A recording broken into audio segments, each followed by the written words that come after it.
السلام علیکم ورحمۃ اللہ وبرکاتہ۔ مشہور عالمی سائنسدان تھامس ایڈیسن یہ جس اسکول میں پڑھتے تھے، ایک دفعہ ان کے اسکول ٹیچر نے ان کو ایک لیٹر دیا اور کہا کہ اپنی والدہ کو دے دینا۔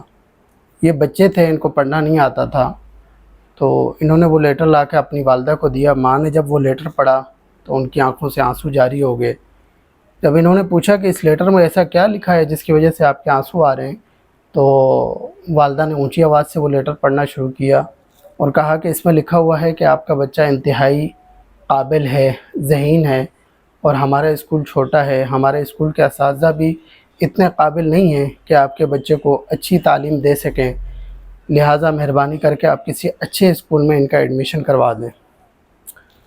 چنانچہ ان کی والدہ نے خود ان کو پڑھانا شروع کیا اور پھر کسی اور اسکول کی بھی ان کو مدد حاصل ہوئی۔ پھر جب یہ مشہور ہو گئے اور سائنسدان بھی بن چکے تھے، یہ جو آج ہم بلب کی روشنی میں بیٹھتے ہیں، یہ انہی کی ایجاد ہے، تھامس ایڈیسن کی۔ والدہ کی وفات کے بعد ایک دفعہ اپنے روم میں یہ کچھ کاغذات تلاش کر رہے تھے تو ان کو یہ لیٹر بھی ملا جو ان کے اسکول ٹیچر نے بچپن میں دیا تھا۔ جب انہوں نے وہ لیٹر پڑھا تو اس میں لکھا ہوا تھا، آپ کا بیٹا انتہائی کن ذہن ہے، آپ کا بیٹا غبی ہے، آپ کے بیٹے کے اندر کوئی صلاحیت نہیں ہے کہ ہم اس کو پڑھا سکیں، لہٰذا مہربانی کر کے آپ اپنے بچے کو لے جائیں اور خود پڑھائیں۔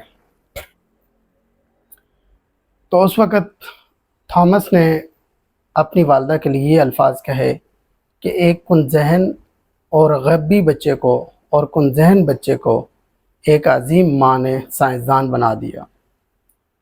تو اگر آپ بھی اپنے بچے کو کامیاب دیکھنا چاہتے ہیں، اچھا انسان اور کامیاب انسان بنانا چاہتے ہیں، آپ اپنے بچے کو اس کی ناکامی پر بھی آپ نے اس کی حوصلہ افزائی کرنی ہوگی۔ جب آپ اپنے بچے کے سامنے دوسرے بچوں کا تذکرہ کریں گے جو ان سے زیادہ ذہین ہیں یا ان سے زیادہ اچھے کام کرتے ہیں، تو آپ کا بچہ ڈی موٹیویٹ ہوگا اور اس کے اندر ایک احساس کمتری پیدا ہوگی۔ جب احساس کمتری پیدا ہوگی تو وہ بچہ کسی بھی فیلڈ میں جا کر کامیابی حاصل نہیں کر سکتا۔ آج کل کے والدین کی یہ عادت ہوتی ہے کہ وہ اپنے بچے کے سامنے دوسرے بچوں کا تذکرہ کرتے ہیں کہ فلانے نے اتنے نمبر لے لیے، تم نے اتنے کم نمبر لے لیے، یا فلانا اس فیلڈ میں گاڑیوں کے کام میں بہت آگے نکل گیا، تم اتنا پیچھے ہو، تمہیں تو کام کرنے کا ڈھنگ ہی نہیں آتا۔ ان کا حوصلہ بڑھائیں، ان کو بولو کہ فلاں کا بچہ اگر کر سکتا ہے تو آپ بھی کر سکتے ہو، آپ اس سے کم نہیں ہو، آپ کے اندر بھی اللہ تعالیٰ نے صلاحیتیں رکھی ہیں۔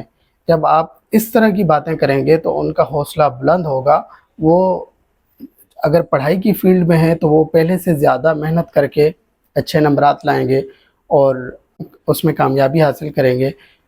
شرط یہ ہے کہ آپ نے اس کی حوصلہ افزائی کرنی ہے، آپ نے اس کی ہمت بڑھانی ہے، آپ نے اس کا ساتھ دینا ہے۔ کوئی بھی کام شروع کرنے لگے تو اسے کہیں کہ بیٹا آپ یہ کر سکتے ہو۔ جب آپ اتنی ہمت دلا دیں گے کہ بیٹا آپ یہ کام کر سکتے ہو، تو وہ اگر نہیں بھی کرنا چاہ رہا ہوگا، اگر اس کے اندر وہ صلاحیت نہیں بھی ہوگی تو اس کام کو وہ کرے گا۔ جب وہ کرے گا تو انشاءاللہ اس فیلڈ کے اندر وہ کامیاب ہوگا۔ دیکھیں، ہر انسان کے اندر اللہ تبارک و تعالیٰ نے مختلف صلاحیتیں رکھی ہوتی ہیں، کوئی کسی صلاحیت کا مالک ہوتا ہے۔ ہر انسان کے اندر الگ الگ صلاحیتیں ہوتی ہیں، کوئی کسی فیلڈ میں جا کر اچھا نام کما سکتا ہے اور اچھا کام کر سکتا ہے، کوئی کسی فیلڈ کے اندر، یہ اللہ تعالیٰ کی تقسیم ہے۔ لیکن ہر بچے کے اندر کچھ نہ کچھ صلاحیت لازمی ہوتی ہے۔ اگر آپ کا بچہ کن ذہن ہے، آپ اس کو بھی نکارہ نہ سمجھیں، اس کو نالائق مت سمجھیں، اس کو ہمت دیں۔ اگر اس کا پڑھائی کی طرف دھیان نہیں لگ رہا تو آپ دیکھیں کہ اس کے اندر کوئی ایسی صلاحیت لازمی موجود ہوگی، یا تو وہ ڈرائنگ کر رہا اس کو اچھا آتا ہوگا، کسی اور ایسے فن میں، کھیل کود سے ہی آپ کو اندازہ ہو جائے گا کہ آپ کا بچہ کس فیلڈ کے اندر یا کس فن کے اندر جانا چاہتا ہے، اس کا رخ کس طرف ہے۔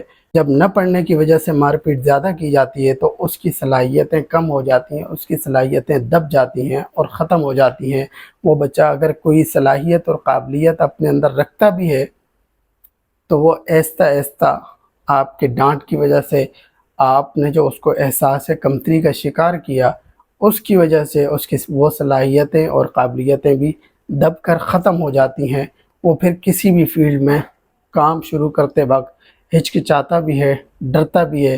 جب اس کے اندر ڈر پیدا ہو جاتا ہے تو وہ کسی بھی فیلڈ کے اندر کامیاب نہیں ہو سکتا۔ آپ نے صرف بچے کو دیکھیں، جب بچہ چھوٹا ہوتا ہے تو آپ اس کو ہاتھ پکڑ کر ایک سیڑھی چڑھاتے ہیں۔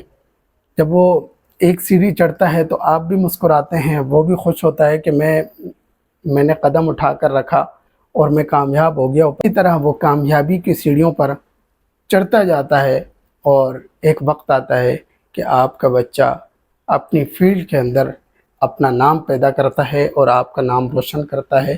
تو اپنے بچے کو حوصلہ دیں، ان کی حوصلہ افزائی کریں، ان کے ساتھ معاونت کریں، ان کو سپورٹ کریں۔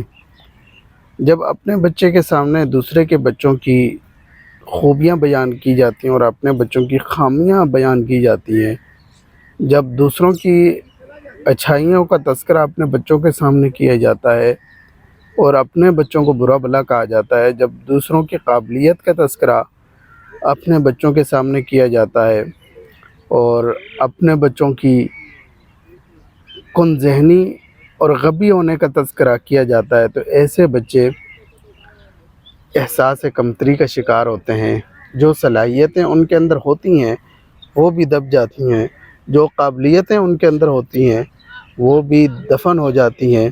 تو اپنے بچوں کو سپورٹ کریں، ان کی حوصلہ افزائی کریں، کسی ایسی بات پر انہیں ڈانٹ ڈپٹ نہ کریں جس کی وجہ سے وہ احساس کمتری کا شکار ہوں۔ وہ ایک اچھے انسان اور کامیاب انسان بنیں، تو ان کو احساس کمتری کا شکار مت ہونے دیں۔ اپنا بہت سارا خیال رکھیں۔ السلام علیکم ورحمۃ اللہ وبرکاتہ۔